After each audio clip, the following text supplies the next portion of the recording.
है मसीह का प्यारा वचन, ये है वचन प्यारा। परमेश्वर के धन्य नाम की महिमा हो। प्रभात मनन के सत्र 2384 में आप सभी का बहुत ही विनम्रता के साथ स्वागत करता हूं। आइए आज मनन के लिए हम पढ़ते हैं पत्रस की पहली पत्री 3 अध्याय उसकी 4 पद। परंतु तुम्हारा छिपा हुआ और गुप्त मनुष्य तो नम्रता और मन की दीनता की अविनाशी सजावट से सुसज्जित रहे, क्योंकि परमेश्वर की दृष्टि में इसका मूल्य बड़ा है। हम पिछले दिनों में स्पष्ट रूप में ये देखे हैं कि परमेश्वर खुद को सजाने का महिलाओं का स्वभाव का विरोधी नहीं है, क्योंकि निम्न स्वभाव महिलाओं का स्वाभाविक स्वभाव है अथवा परमेश्वर से ही प्राप्त स्वभाव है। परंतु हम वर्तमान में पाप से प्रदूषित शरीर में वास करते हैं। पाप का मुख्य स्वभाव यह है कि पाप हमारे स्वाभाविक स्वभाव को जो हम परमेश्वर से प्राप्त किए हैं और जिसका उपयोग हमें परमेश्वर की महिमा के लिए करना है, करने नहीं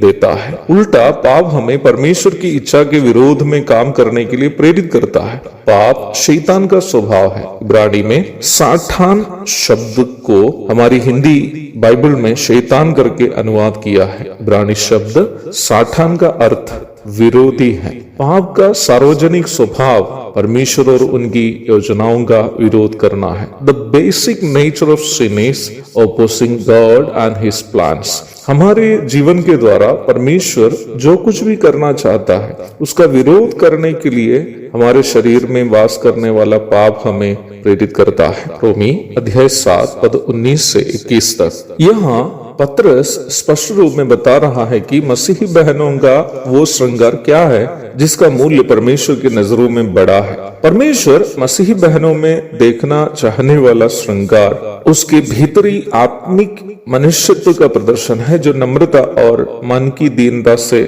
सजे हुए हो। The adornment God wants to see in Christian sisters is the exhibition of inner spiritual personality which is adorned with a gentle and quiet spirit. नम्रता का अर्थ दूसरों के लाभ के लिए खुद नुकसान सहना है। परमेश्वर के वचन के अनुसार एक नम्र महिला, विशेषकर पत्नी, अपने परिवार के आत्मिक तथा अन्य अनिवार्य आवश्यकताओं के लिए अपने सौभाग्यताओं का नुकसान उठाने वाली है। यह वर्तमान के फेमिनिस्ट मानसिकता के महिलाओं एवं उनके समर्थकों के विचारधारा के विरोध की बात है। वर्तमान दुनिया ये सिखाती है कि महिलाओं को अपने पति और बच्चों के लिए अपना जीवन बर्बाद नहीं करना है, बल्कि उसको अपने प्रतिभाओं तथा क्षमताओं को केवल अपने आप को ऊंचा करने तथा अपना लक्ष्य की प्राप्ति के लिए इस्तेमाल करना है। इसलिए वर्तमान समय की लड़कियां भी ऐसे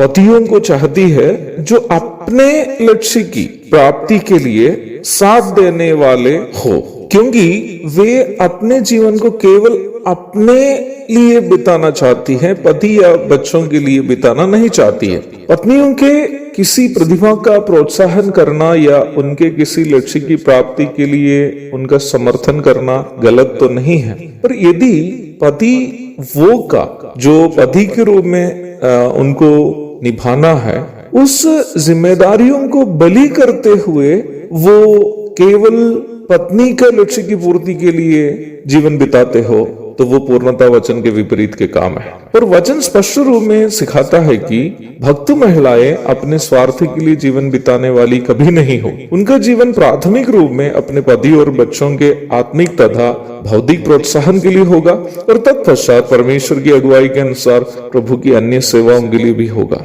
निम्न गुणों का एक भक्त महिला के स्वभावों का वर्णन आप नीति वचन 31 अध्याय के 10 से 31 तक के भाग में देख सकते हैं। हम जब नया नियम में आते हैं, अनेकों भक्त महिलाओं का जिक्र देखते हैं जो परिवार के लिए मेहनत करने के साथ साथ प्रभु की सेवा के लिए भी समय अलग किए।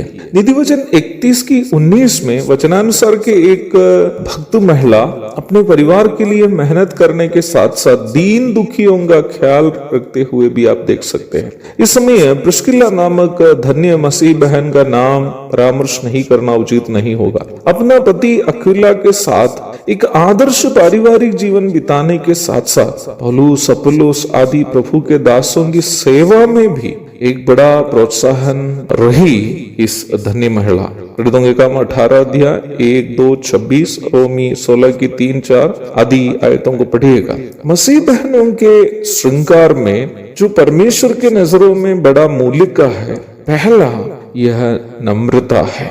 प्रभु दया करे तो दीनता पर हम कल मनन करेंगे। तब तक के लिए आपसे विदा हो जाता हूँ। प्रभु आप सबको आशीष दे। आमीन। पापी को मुक्ति का द्वार है, संत को मार्ग का दर्शक है, विश्वास जो करते हैं उसके लिए अनंत जीवन का साधन है।